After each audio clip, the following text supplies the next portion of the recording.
Welcome into Duval Daily, presented by GenJag.com. I'm Jordan Lugo. Thanks so much for tuning in here on Wednesday, June 14th.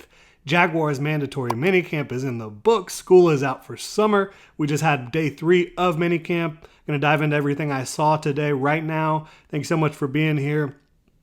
Looking at the injury front, Doug Peterson said that they don't have any new injuries that they're worried about moving forward.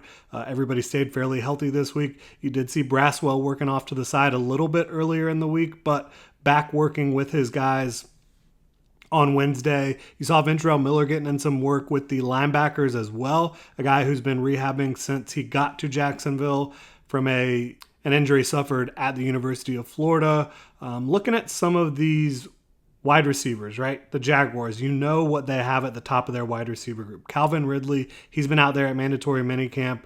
The Jaguars, they got an absolute steal with Calvin Ridley. There's no question about that in my mind. That trade with the Atlanta Falcons before the trade deadline, he's looked fantastic. Obviously, Christian Kirk, Zay Jones, Jamal Agnew.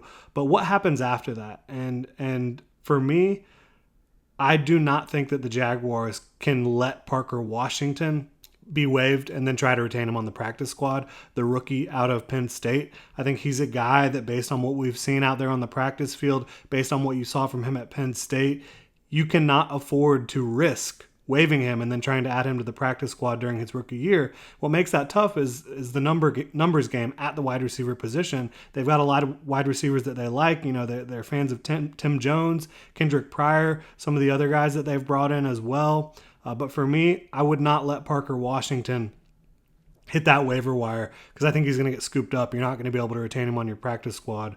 So I would, if it was me making the decision, he would be a lock to make the 53-man roster. Parker Washington would be the late-round wide receiver out of Penn State. Talking about another offensive skill group, right? Running back room. We've talked about Tank Bigsby doing a fantastic job out there. He looks incredible. Was awesome at Auburn as well. Really was kind of a one-man show at Auburn at times. But looking at the rest of the running back room, obviously, Travis Etienne is RB1. I think Tank Bigsby will pretty quickly take over the RB2 spot. He's just that talented.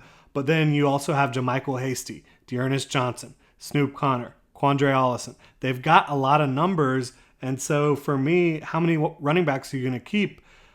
I think Dearness Johnson and JaMycal Hasty and Travis Etienne and Tank Bigsby is going to be the running back room. I'll go ahead and call that right now. I'll call my shot on that. I think they're going to keep 4 running backs. I think those guys are incredibly talented. I think they all have different skill sets, and I think that they're going to be able to help this team win football games. I think that is a really, really good running back room.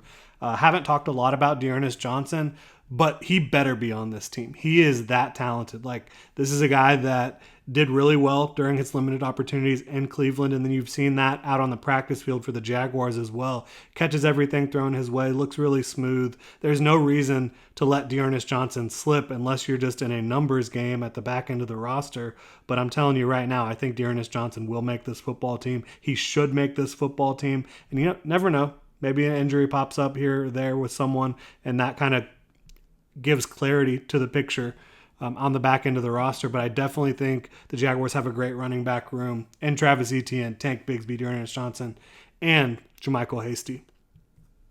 Talking a little bit about Deshaun Dixon, rookie last year, obviously undrafted free agent. Doug Peterson said that they're going to play him a little bit more on the interior this year. Was primarily an outside linebacker for the team, but this is a guy has size, has strength.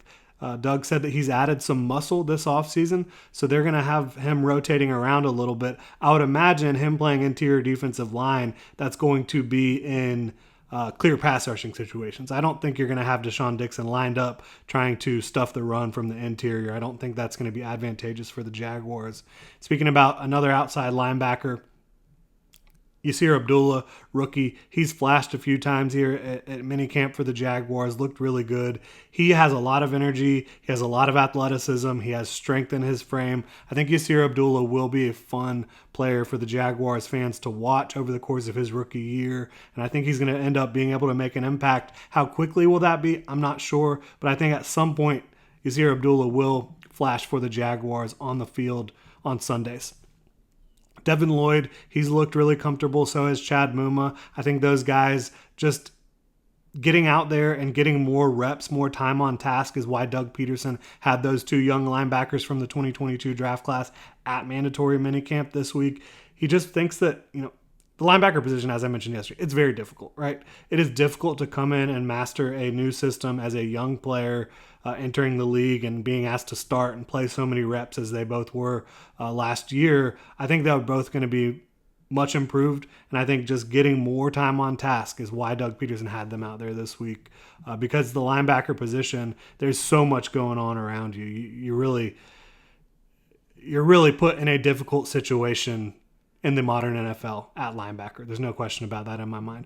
Josh Allen, he looks like he's in tremendous shape. One of the only vets that's healthy that's been out there. Was not at voluntary OTAs, but looks like he's in great shape. Has a great mindset and attitude going into the 2023 season. Limited reps in teamwork. You could see him making an impact pretty clearly. Can't go into too much detail there, but Josh Allen has looked very good.